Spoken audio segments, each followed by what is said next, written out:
What I have here is a selection of Thompsons. Now these are a combination of Airsofts and replicas that I've made up out of steel and wood. Right, the first one I've got here is actually a Thompson, or as some people know it, the Cybergun, depending on who's supplied it. Now this here is die cast and plastic with a plastic stock on it. The second one here is the Meri airsoft gun. Now this is also die cast and plastic, same plastic stocks on it, just slightly different in colouring to the Thompson. You can see there's slight changes in the colourings of the plastic. The grip on it is possibly not quite as nicely made in terms of the graining in the on the pistol grip compared to the Japanese made one. The other drawback with these Thompsons is they tend to have a slight problem where these cocking bolts shear off very easily. This has been owned by someone else for a short time, and basically when he drew the cocking slide back and let it go, this actually just sheared straight off. Now in terms of the design of the rest of the gun, they're quite good. The only other thing is they tend to paint the die cast part on this, but it's not a bad job. Not bad at all, really, for the money that they cost. They actually do have a slightly stronger web under the barrel compared to the Japanese version. The Japanese versions tend to have a problem if you bang them into the ground or anything. The barrels can tend to snap off. Now the Thompson or Cybergun, they tend to be slightly stronger. I haven't heard too many stories of these snapping off. Now as I said, the only other thing is these snap off. Now you can see the other person who's owned this, it looks like he's tried to extricate the sheared off screw in the bottom of this. So what I'm probably going to do is I'm going to throw this in the bin and make a replacement for it.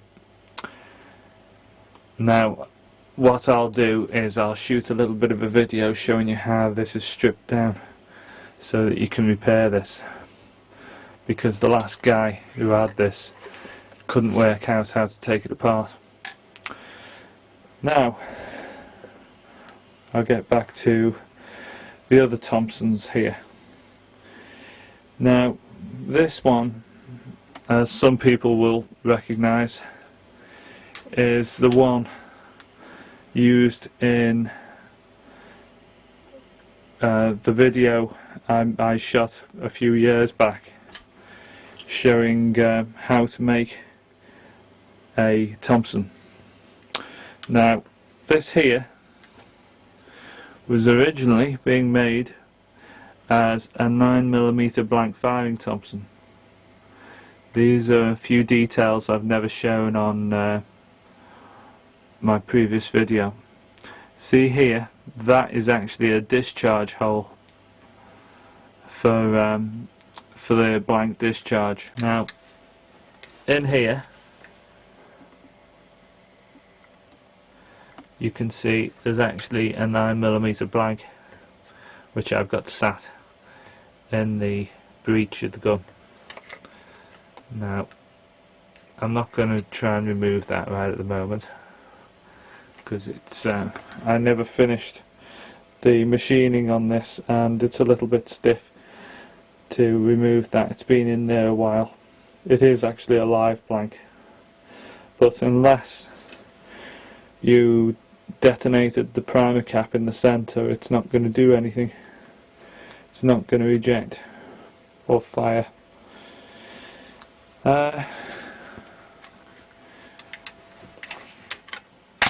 See, if I do that, it doesn't go off. Now you'll see in terms of the end of the bolt in there, there's actually a hollow. I have a video showing you some details on the bolt, and you'll see that that is the case. There's no firing pin in this. It was never finished.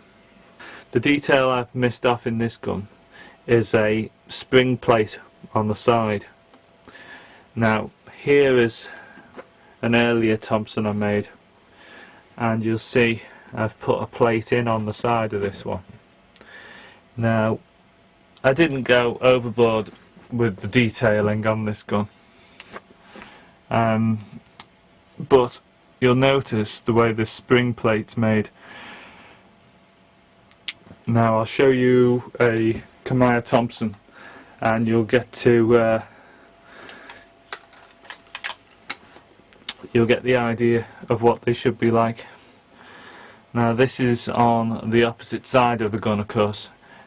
You can see here it says single and full auto, and over here it says fire and safe with 2 arrows above it. See, that swings round. Now the real guns, some of them do have a similar design to this, just with a simple pin, but some of them are a little bit more ornate than this, or a slightly different design, we'll say.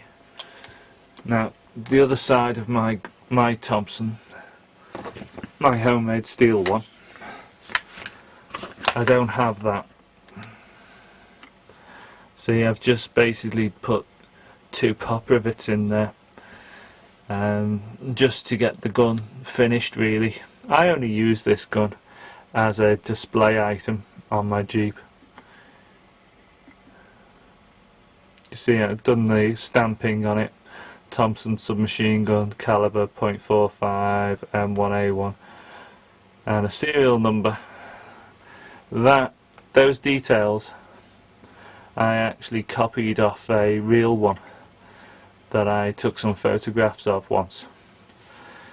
I haven't copied the details that were on the Kamaya, which is here. That's the detailing on a Kamaya submachine gun military mod. That wasn't what I've seen on real ones, but it may well be quite authentic. Let's see, is there any stamping on the other side? Yes. On the other side of it I have Auto Ordnance Corporation, Bridgeport, Connecticut, USA. Not particularly well stamped up, but good enough for doing by hand. So you'll see, you get the idea. This is the little plate which should be on the side of the gun, and on a real one I would say it's probably made of spring steel. Now you'll notice this center pin here. See how that's slightly loose there? Well, the idea of this piece of metal here with a slot cut next to it is that performs the operation of a spring. If I am to push on that slightly, it closes the gap and allows this pin here, which is the pin which runs through the sear on the inside, it allows that to be drawn out on the opposite side of the gun, which is just here. Yeah, so I could pull the sear pin out. The other thing which I've not shown much on is the magazine release. Now this is just a piece of flat steel plate which I've bent round, and I've welded a pin on the inside of this, and that pin, if we can see in there, let's flip this over. Yeah, there's a pin there which travels through, and if I pop that, locks into a hole just there in the magazine. I'll tell you what, pull the magazine out. Focus is acting up on my camera today. Right, so it locks into that hole in the magazine. You can see this has got 0.45 rounds in it. Now, if we rock this over, you can see there where the pin locks through. Yeah. Now, up inside here, you might be able to notice that there's a spring wrapped around inside there, and that is just a spring, I think, off a old wooden clothes peg. Yeah, so you can you get the idea how it works. On this side we have a screw and a small washer which is screwed into the end of a pin to hold this pin, which runs through and is welded on here. Now what I've just done on the end of here is I've just used a hacksaw to cut slots across in the steel and then drilled a hole through the centre. Now I'll show you the Tokyo Meri Airsoft for an example of how a decent one should look. And that's it there. So I've just made my cuts far more coarse using a hacksaw. Yeah, so you can see that there, but in my opinion it looks fine. The woodwork's starting to get a little bit scratched up because I made this gun some years ago, and it's been on display in my Jeep and taken in and out, and yeah, it's getting a little worse for wear, but not so bad at all. Now you'll notice inside here, when you look in from the magazine port, it's completely dummy, the bolt. It's just a pipe which is sawn in half. So from the top it looks like it's a complete bolt, but it's not.